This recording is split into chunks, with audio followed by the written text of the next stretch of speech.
Mr. President, these candidates, having completed the requirements for the Juris Doctor degree, are here presented for the conferring of the degree they have earned as recommended by the faculty and approved by the Board of Trustees.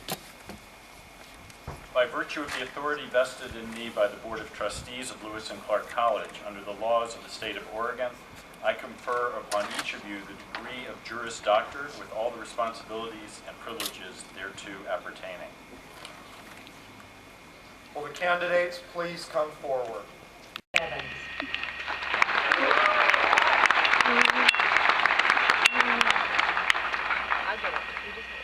Alan T. Biddy. Okay. Katrina M. Bondoc.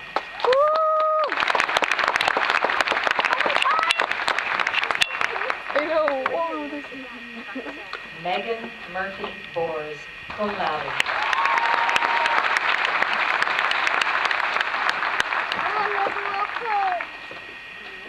David C. Boyer.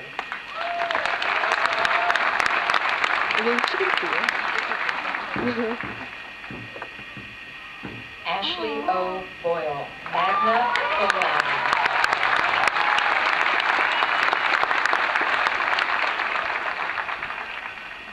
Brianne Lynn Brightgum, magna cum laude. Primary at commencement to tell graduates to do extraordinary things. Become another Thurgood Marshall or Mahatma Gandhi. I wonder how many thousands of commencement speakers have said to graduates, "You can change the world." But I was fascinated reading a recent article in the Wall Street Journal by economist Charles Whelan, who has advice of a different sort. Whelan says, "Don't try to be great. Being great involves luck and other circumstances beyond your control. The less you think about being great, the more likely it is to happen. And if it doesn't, there's absolutely nothing wrong with being solid." He also says, alluding to the Hippocratic Oath, "I am not asking you to cure cancer. I am just asking you not to spread it." This is really, really good advice, and I think it's very, very practical.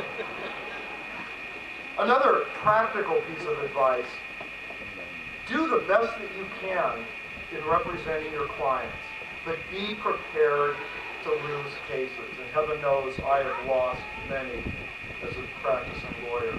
I always laugh when I hear trial lawyers say that they've never lost a case.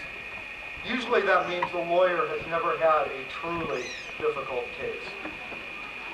Before going on the bench, John Roberts, now our Chief Justice, be mindful of what's truly important in life.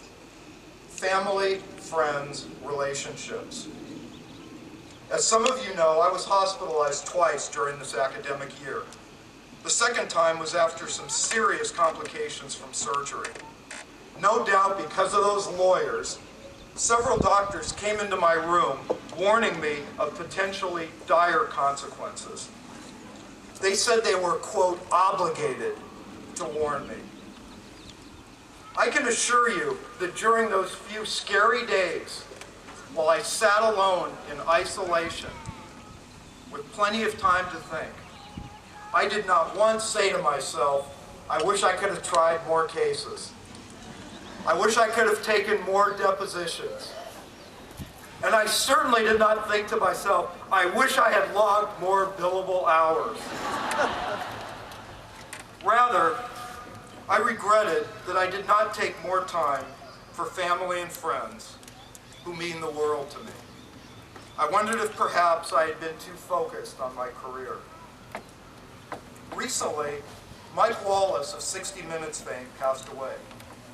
His son Chris, also a distinguished journalist, recounted that in the final months, Mike Wallace suffered from severe Alzheimer's disease. Even though Wallace's career had been his primary passion, often to the exclusion of his family, he never mentioned 60 Minutes during Chris's final visits to his father at the nursing home. According to Chris, it's as if it didn't exist. It's as if that part of his memory was completely gone. Yet Wallace repeatedly talked about his children and grandchildren, who he knew and remembered well. According to Chris Wallace, there's a lesson there. This is a man who had a fabulous career and for whom work always came first. Now he can't even remember it. I have reflected many times on Chris's wise observation. One more thing I want you to consider.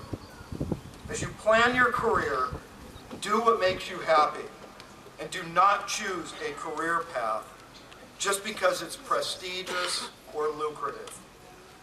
The late Steve Jobs, after his cancer diagnosis, but believing he was on the road to recovery, gave a powerful commencement speech at Stanford University.